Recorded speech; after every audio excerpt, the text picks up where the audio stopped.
We would now like to start regular press conference by Minister IWAYA. The Minister, the floor is yours. Good afternoon. At the onset, I have one report to make. DPRK launched ICBM-class missiles on October 31st.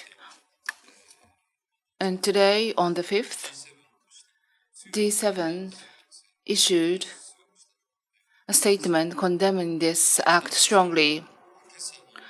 North Korea launched multiple short-range ballistic missiles this morning again. These are not only clear violation of the UNSC resolution, but also they threaten peace and security of the region and international community, and this can never be condoned. Through the embassy in Beijing, the strong protest has been launched. Moving forward, through cooperation with G7 between Japan and the US, and Japan, US, and ROK, as well as with the international community, we would like to respond to this robustly. Furthermore, the US presidential election is being carried out on the 5th of November, US Standard Time. That is today. We, as the government of Japan, are closely watching the developments with high interest. The US-Japan alliance is the cornerstone of Japan's diplomacy and security. And it has been and will continue to be the foundation of peace and stability in the Indo-Pacific region and the international community. There is a bipartisan common understanding in the United States concerning the importance of the US-Japan alliance. We intend to further deepen the wide-ranging US-Japan cooperation as global partners who will be at the core of the free and open international order. So this is the opening remarks. If you have any question, please raise your hand. And if you are called upon, please proceed to the microphone and mention your affiliation and name and ask a question. Hodanaka-san, Mainichi Shimbun, please.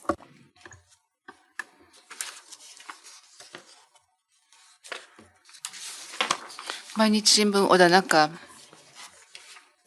As you mentioned about the US presidential election, I would like to ask a question. From today, voting will start, and the neck-and-neck race is expected between Trump and Mrs. Vice President Harris. So we have candidates, and Prime Minister Ishiba is expected to visit the U.S. in November and is seeking to have a dialogue or the talk with the president. And in order to build relations with new president, what is the preparation is the government doing? And for Japan, on the other hand, in the House of Representatives election, LDP, Komeei coalition party lost majority, and it is expected to have the minority ruling party. And the weakened Japanese politics may impact to the vulnerability of the diplomacy. Minister always says that we should never stop the diplomacy. And how do you, could you share your view that the diplomacy of Japan may be weakened? First, as to the US presidential election, including the development and the possible impact for the future, we are carefully watching the situation about the US presidential election, but this relates to the internal affairs of other country. That is why, as to the content, I would refrain from commenting on. Based on this remark, as I mentioned earlier, in a non-partisan manner within the US, the importance of Japan-US alliance is shared as the common view. So when new president is elected, then as soon as possible, at the high-level meetings, including the summit level, the early conducting of the meeting is preferable. But as of now, it's not decided about when it is going to take place, so I would like to refrain from commenting on that. Furthermore, as for ability of diplomacy that you touched upon, as I mentioned in the past, diplomacy required stability and continuity. These are the key for diplomacy. So the results of the election taking place in Japan should not influence diplomacy and security of Japan. And so that there will not be impact on diplomacy and security, we must make efforts.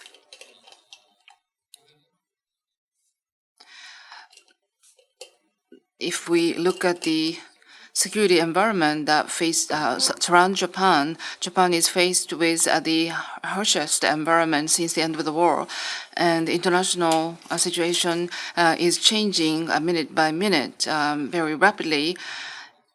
So, if possible, beyond the ruling and opposition parties, we would like to form a wide consensus on diplomacy and security.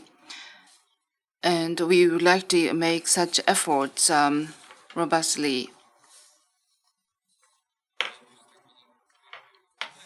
We need to bear in mind realistic national interest and stable and continuous security and diplomacy must be carried out. I think that is crucial for Japan. Kamimura-san from the Yomiuri Shimbun, please have the floor. This is Kamimura of the Yomiuri Shimbun. Regarding the activities of UNRWA, at the National Parliament of Israel at the last month and end of the last month resolved that the activities of UNRWA shall be prohibited, and that has been officially reported and notified to the UN. So could you please give us your take as the government of Japan?